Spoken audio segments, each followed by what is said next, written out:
Grayson Wolfe was used to power. From the corner office of Wolfe Dynamics towering above the New York skyline, he could command a billion-dollar merger, silence the press with a single phone call, and schedule 3 meetings across 2 continents before lunch. But nothing, not even his elite education or business acumen, had prepared him for the call he received one Sunday morning from his mother. Come to the house, alone, no staff, no excuses. That was all the message said. It wasn't a request, it was a summons. Grayson arrived at the family estate in Westchester just after noon. The old Georgian mansion stood as it always had, elegant, imposing, and distant. Much like his mother, Vivian Wolfe. She was waiting for him in the solarium, sunlight streaming across her carefully pinned silver hair and pale linen blouse. She looked regal, as always, but there was something in her eyes that Grayson hadn't seen before. Not anger, not disappointment. Something softer, wistful. "I thought we'd have tea," she said, motioning to the table. Grayson slid into the seat across from her, glancing at the untouched cup in front of him. "You didn't call me here for tea." "No," she said, pouring for both of them. "I called you here for truth." Grayson raised an eyebrow. Sounds ominous. Vivian took a deep breath, her fingers tracing the rim of her teacup. "Grayson, do you remember that summer I disappeared for 6 weeks when you were a child? I told you I was away at a health retreat." He leaned back, eyes narrowing. "I remember. You came back thinner, quieter." "I wasn't at a retreat," she said. "I was in Atlanta, living in a small brownstone with a black family who saved my life." Grayson blinked. "I was in my 20s, she continued. "I had just run from your grandfather's house, ran from pain, from control. I was broke, hungry, alone in a bus station when I passed out." She paused, "And then I woke up on a sofa with a damp cloth on my forehead and a little black girl holding my hand." Grayson tried to process her words. His mother, the perfect poised socialite, once homeless, saved by strangers. They fed me, bathed me, gave me a bed. The matriarch, Leah Daniels, treated me like I was her own. No judgment, no questions, only kindness.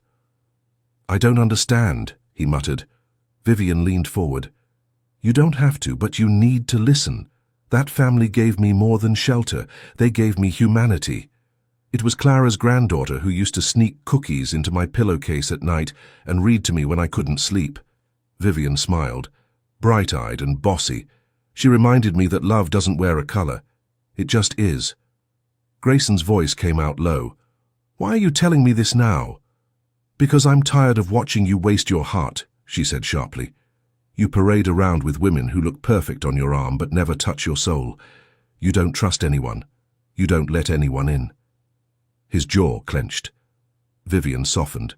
"Clara is old now, frail. But Leah, she's grown. A woman of purpose, strength, fire. And I want you to know them. I want you to understand where my love for people came from, where my healing started. And if I don't?" Vivian met his eyes evenly. "Then you will never inherit the thing that matters most. Not the company, not the money, but the soul of this family." Grayson laughed dryly. "You want me to fly to Atlanta and play humble guest in a stranger's house to win your approval?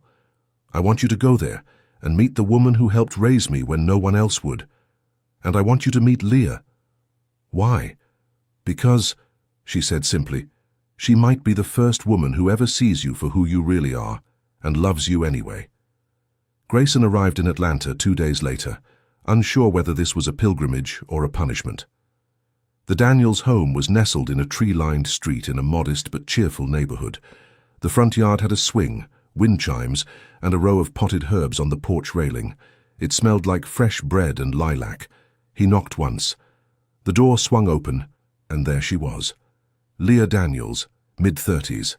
Warm brown skin, a wild halo of curls, and eyes that looked like they had read 1,000 stories and lived 1,000 more. She wore jeans, a t-shirt that read unapologetically black, and a look of sharp appraisal. "You must be Wolfe," she said, folding her arms. "Grayson," he replied, offering a hand. She looked at it, unimpressed. Figures. He blinked. Excuse me? You dress like Wall Street, smell like New York, and walk like you own the block. Yeah, definitely a wolf. He lowered his hand. I see this is going well. She arched an eyebrow. Look, I don't know what your mother told you, but we don't need charity, and I'm not interested in whatever project she's got you doing here. I'm not here out of pity, he said coolly. I'm here because she asked me to come. Leah sighed. Well. Clara's in the back. She's been excited to see Vivian. But don't get too comfortable, Grayson Wolfe. We're not your little weekend escape from guilt. He followed her inside, oddly intrigued rather than offended.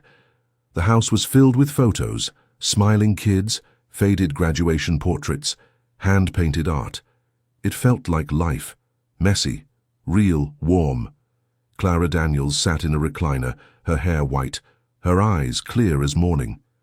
Vivian's boy, she said, smiling wide. Oh, I can see her in your face. He knelt beside her, unexpectedly moved. It's an honor to meet you. You've got her hands. And that stubborn chin, Clara chuckled. She wrote me letters for years. Then she stopped. I wondered if she was ashamed. Grayson shook his head. Never. She thinks the world of you. Clara's hand found his. You've got a lot to learn, son, and I suspect Leah's the one to teach you. Leah, standing in the doorway, rolled her eyes. Lord help him. That night, Grayson stayed in the guest room. It was small, clean, and humbling. No marble floors, no touchscreen walls, just silence. And unfamiliar comfort. He glanced at the photo on the nightstand. Vivian, young and glowing, laughing beside Clara with their arms around each other. She looked freer than he'd ever seen her. He lay back on the bed, staring at the ceiling. Maybe this wasn't about approval. Maybe this was about understanding why his mother had always looked at life through different eyes than his. And maybe, just maybe, it was about finding someone who'd challenge him to see the world without color and feel something real for the first time. Grayson hadn't planned on staying long. 3 days, maybe 4, just enough to check off whatever invisible moral box his mother had drawn in her mind. But here he was, a week in, sitting on a folding chair in a noisy community center classroom, surrounded by middle schoolers arguing over who got to be team captain for a mural project. I swear to God, if you let Micah pick the colors again, it's just going to be black and red, one girl huffed. Because those are powerful colors, Micah shot back, arms crossed. Grayson watched them volley arguments like lawyers. He glanced at Leah at the front of the room, leading the class with ease, her energy magnetic. The kids hung on her words like she was both mentor and mother, teacher and best friend. This wasn't charity, this was purpose. And it made his corner office, glass walls, and tailored suits feel embarrassingly hollow. Mr. Wolfe, Leah called out, not looking up from the whiteboard. You gonna help us paint? Or you just spectating like a bored investor? A few students snickered. Grayson cleared his throat, rising to his feet. I'm just waiting for someone to show me how not to mess it up. Leah smirked without turning. That's the first humble thing you've said all week. Later, after the kids had been picked up and the brushes cleaned, Grayson stayed behind to help Leah lock up. I'm surprised, she admitted, tossing him the last of the paint rags. You've been coming here every day. Didn't think Billionaire boys had that kind of attention span. I've had a few wake-up calls, he replied, hanging the damp rag on a hook. You being the loudest one. Leah snorted. I'm not trying to change you, Grayson. Good. Because I'm not trying to be changed. I'm trying to be honest. For once. That stopped her. She looked at him, really looked, her head tilted slightly. Honest about what? He leaned against the edge of the desk. That I'm tired of being seen as untouchable. Polished. Perfect. The Wolfe heir. That's not who I am. Not really. And who are you? She asked quietly. He shrugged. A man trying to figure out why his mother, the strongest woman he knows, cried over a woman she hadn't seen in 30 years. A man who wants to know what made her trust again, who made her feel again. Leah folded her arms. Clara has that effect on people. She told me last night that she never knew color until the world taught it to her, he said. She said love showed up in a brown hand when the rest of the world walked by. Leah's expression softened. She said that? Grayson nodded. I think she meant you too. A long pause. Then Leah whispered, You don't understand what you're stepping into. I want to, he said. She looked torn. This, us, whatever tension is happening, it's not simple. You walk through life with the kind of protection I'll never know. Your worst day won't look like my average one. He nodded. And that's why I need you to help me see it. She opened her mouth, then closed it again, overwhelmed. Instead, she walked over and pulled a folded newspaper clipping from a drawer. It was dated 2 years ago, a photo of a young black boy in handcuffs beside a headline that read, Teen Vandal or Gang Recruit. That was my student. He was arrested for painting a mural right here in this center. It was supposed to be a community project. The cops assumed it was graffiti. Grayson looked at the boy's eyes, wide, scared, alone. I've spent the last decade trying to prove to this neighborhood that someone sees them, Leah said. But what happens when they see me with you? He was quiet. They'll ask if I'm real. She nodded. And I'm not sure I'll have an answer. That evening, Grayson sat with Clara on the back porch, a blanket around her knees and a mug of warm tea between her hands. Fireflies lit the sky like stars that had forgotten to rise. She's scared, Grayson murmured. She's smart, Clara replied. Smart enough to know that a man like you has the power to break more than just a heart. I'm not trying to break anything, he said. Clara turned to him, eyes sharp, despite her age. Then what are you trying to do? He hesitated. Understand her. Understand this. Clara smiled softly. You ever try to explain water to someone who's only ever been thirsty? He shook his head. That's what it's like being loved without judgment. That's what my Leah gives. Grayson looked away. She thinks I'm too privileged to understand her world. You are, Clara said. But that doesn't mean you can't learn, and it sure doesn't mean you can't love her. 2 days later, Grayson accompanied Leah to a rally at City Hall. Peaceful, focused, powerful. The community had gathered to protest the shutdown of 2 local after-school programs, including hers. Kids held hand-painted signs. Parents chanted for justice. Then, as tensions rose and a few hecklers showed up, a boy, Micah, was pushed by a security officer, hard. Grayson reacted before Leah could move, stepping in, grabbing the officer's arm. Hey, he's a child! Phones came out. Cameras clicked. Within minutes, the crowd swelled. Police backup arrived. The situation threatened to spiral. But Leah stepped forward, her voice strong and calm. We are not here for violence. We are here for justice. And somehow the crowd listened. That night, a video of the incident went viral.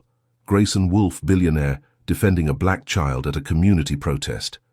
The internet exploded. Praise, hate, conspiracy, racism, classism. Leah turned off her phone and tossed it aside. They're calling me a gold digger, she said bitterly. Calling you a liar, accusing us of faking this for PR. Grayson sat beside her on the porch. I don't care what they say. But I do, she snapped, because I live here. I walk these streets. These kids look at me and see hope, and I won't let that get tarnished by a tabloid romance. It's not a tabloid romance. Then what is it? She demanded, eyes blazing. Because we haven't even had a real date, and my entire life is being dissected. He hesitated, then stood. You want honesty. I'm falling for you. Fast, and it terrifies me. She stared at him. But I won't run, he added. Not if there's a chance you feel it too. A long, painful silence stretched between them. Finally, Leah whispered, I do feel it. But I've been a secret before, Grayson. I won't be again. The next morning, Grayson sat across from his mother in her hotel suite, the city skyline behind her. She's everything you said she was, he murmured. Maybe more. Vivian smiled knowingly. Then what's stopping you? The world, the press, my board, her fear. Vivian stood and walked to the window. You know, when Clara took me in, I slept beside her in a twin bed with one blanket and a broken fan, but I was warmer than I'd ever been in my father's mansion. She turned back to him. If you want to build something real, you'll have to tear down what's fake, and that means standing with her in the light, not hiding her in the dark. That night, Grayson returned to the Daniels home. Leah was on the porch steps. He sat beside her and offered her a small, folded letter. She opened it. It was handwritten, old, faded. "Your grandmother wrote this to my mother," he said. "She called her family. Said she believed love wasn't about color. It was about courage." Leah's eyes welled up. "I want to be brave," he whispered. "With you." She looked at him, vulnerable but fierce. "Then prove it." The morning sun filtered through gauzy curtains in the Daniels home, casting soft golden streaks across the hardwood floor. Grayson stood in the small kitchen beside Clara, pouring hot tea into her favorite chipped mug, the one with fading sunflowers painted on the side. "You're getting better at that," Clara said, her smile laced with amusement as she accepted the mug. "I've had a good teacher," he replied with a wink. They sat at the table, quiet for a moment, listening to the world stir awake outside. Then Clara reached for his hand. "She's afraid," Clara said, looking him in the eye. "I know. And so are you." Grayson didn't answer at first. "I've lived most of my life behind walls," he said finally, "walls built by status, image, expectation. But Leah, she makes me want to tear every one of them down." Clara's eyes softened. "Then you better start swinging." Grayson didn't go back to New York. Not that week, not the one after. Instead, he immersed himself in the community Leah had dedicated her life to. He worked quietly, off camera, off record, assisting with grant writing, calling in favors to keep local programs funded, even organizing free tech workshops for teens. Every time he tried to ask Leah out, she brushed it off with a coy smile. "I'm not a first date kind of girl," she said once. "I'm a show-me-you-mean-it woman." So he did. Every action, every late night spent helping her close the center, every quiet walk through the neighborhood proved it. But the world doesn't like when lines blur. And it especially doesn't like when a black woman and a white billionaire rewrite the narrative. The first hit came through a tabloid. Wolfe Daniels, Real Love or Political Theater. Then another. Billionaire heiress pushes son into interracial romance to revive public image. And finally, the worst of them all, Daniels' non-profit under fire. Conflict of interest with Wolfe dynamics. Leah's face was everywhere. On gossip blogs, news segments, Twitter threads dissecting her clothes, her tone, her motives. Donations to her youth center paused. Sponsors pulled out. She was furious. "I didn't ask for this," she snapped, pacing the small office at the back of the community center. "I didn't use you. Why do they act like I'm playing some game?" Grayson stood silently, watching her hands tremble as she shoved papers into a drawer. "I was doing just fine before you walked in with your designer shoes and your PR-ready smile." He flinched. "Is that really what you think this is?" She looked at him, breathing hard. "No," she said finally, "but it doesn't matter what I think. The world already decided." "I can fix this," he said. "I'll call the media." "No," she cut him off. "You'll make it worse." Grayson stepped closer. "Then tell me what to do, Leah. Leave," she said quietly. "Let this pass. Go back to New York." His heart dropped. "Is that what you want?" "I want peace," she said, voice cracking. "And right now you don't come with peace. You come with noise." She turned away. He didn't stop her. 2 days later, Grayson sat across from his mother in her Manhattan penthouse. Vivian poured them each a glass of red wine and said nothing for a long time. "She asked me to leave," he murmured. Vivian nodded slowly. "You going to let that be the end of it?" "I don't know what else to do." Vivian reached into her drawer and pulled out a small velvet box. Inside was an old gold locket. "Clara gave me this the day I left Atlanta," she said. "I was terrified to go back to the real world, to the pain I'd tried to escape, and she told me, 'Take this, so you never forget who gave you the strength to stand again.'" She opened the locket. Inside was a tiny picture of a much younger Vivian laughing beside a young Clara, arms wrapped around a small girl with bright eyes, Leah. "She gave me love when I was unlovable. She gave me dignity when I had none. And Leah, she carries that same light." Vivian looked at her son. "So the question is, What are you willing to give? The next day, Grayson held a press conference in Midtown, not flanked by lawyers or PR reps, but by a single framed photograph, the same one from Clara's locket blown up and resting on an easel. "I won't be speaking today as the CEO of Wolfe Dynamics," he began, the media scrambling to record. "I'm speaking today as the son of a woman who was saved by a stranger's love, as a man who finally understands what real courage looks like." He went on to share his mother's story, her years of silence, her healing, and the woman who gave it all to her. "And now," he continued, his voice firm, "I see the same courage in her granddaughter." Leah Daniels didn't ask for attention. She didn't seek headlines. She opened her world to me when she had every reason not to. And instead of honoring her, we tried to dissect her. He stepped back and gestured to the photo. "Today I announce the launch of the Daniels Wolfe Foundation, dedicated to uplifting underfunded youth centers, community leaders, and marginalized voices. It will operate independently from Wolfe Dynamics, and it will begin with a $10 million endowment from my personal account."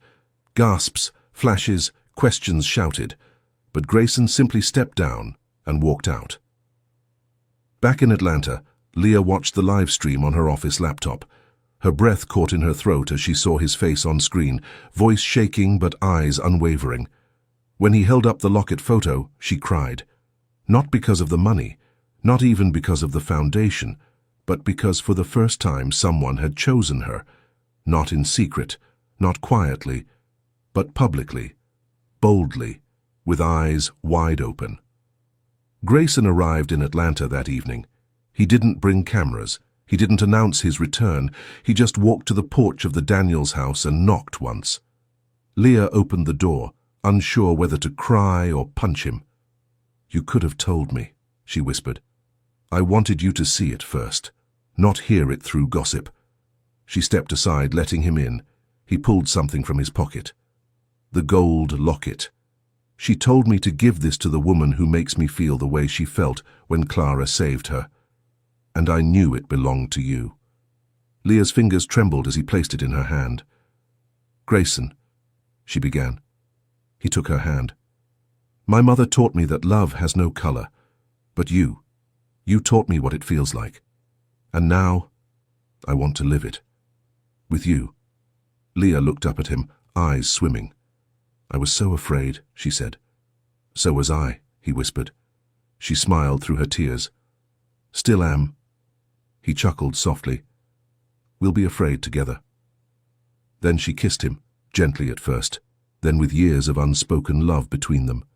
Clara watched from the kitchen doorway, hands clasped at her heart. Vivian stood beside her, misty-eyed. "Think they'll make it?" Clara asked softly. Vivian smiled. "They already have." That evening, the Wolfe and Daniels families gathered around a long table in the backyard. Fried chicken, collard greens, cornbread, and wine clinking between mismatched plates and laughter. It was messy, loud, imperfect, and full of love. Not the kind that hides, not the kind that conforms, but the kind that dares, the kind that sees color and chooses love anyway.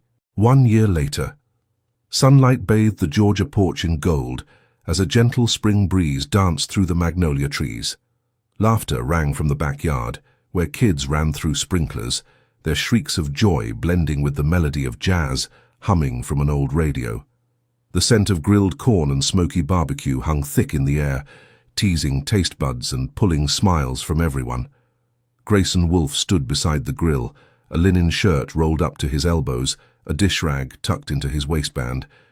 His phone was nowhere in sight, an unfamiliar but welcome habit he had learned from Leah. "Need backup?" Leah asked, walking up barefoot, holding 2 glasses of iced tea with mint leaves. He turned and smiled, genuine and warm. "Only if you're planning to rescue me from Uncle Marvin's opinion on how to properly flip ribs."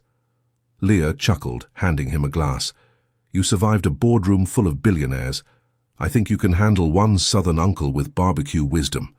In the distance, Vivian Wolfe sat in a white wicker chair beside Clara Daniels, the 2 matriarchs in wide sun hats, sipping lemonade and watching their grandbabies.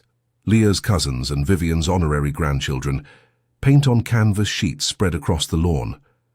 Vivian turned to Clara with misty eyes. You know, I used to think my legacy would be in stock portfolios and press headlines. Clara gave a soft, wise smile. Turns out your legacy is sitting over there, burning ribs, falling in love, and raising up something money can't buy. Grayson walked over to them a few minutes later, wiping his hands on the towel. Mind if I steal Leah away? He asked, nodding toward the old wooden swing at the far end of the porch. Vivian smirked. Long as you bring her back before the sun sets. We need her for the domino game. Hand in hand, Grayson and Leah settled into the swing, the creaking wood soothing in its rhythm. He looked out at the children playing, at the house that had held stories and history before he ever stepped into it. Do you ever think about how different things could have been? He asked softly. Leah turned toward him, her curls dancing in the breeze. Sometimes. But then I look at today, and I don't need to. Grayson leaned in, brushing a kiss to her temple. My mother gave me everything. But the best thing she ever gave me was you. And you, Leah replied, her voice tender, gave me hope that love can look beyond what the world tells it should. As the sun dipped low behind the trees, the Wolfe and Daniels families gathered for one big photo on the porch, generations of love, survival, and unity etched into every smile. In the center stood Vivian and Clara, holding hands, their stories sealed in legacy. In the end, love didn't ask about status, skin, or background. It only asked, will you choose it? And they had, together, forever. Thank you so much for watching and supporting my channel. Your love, comments, and shares mean everything to me. Grateful for each of you. Let's keep growing together.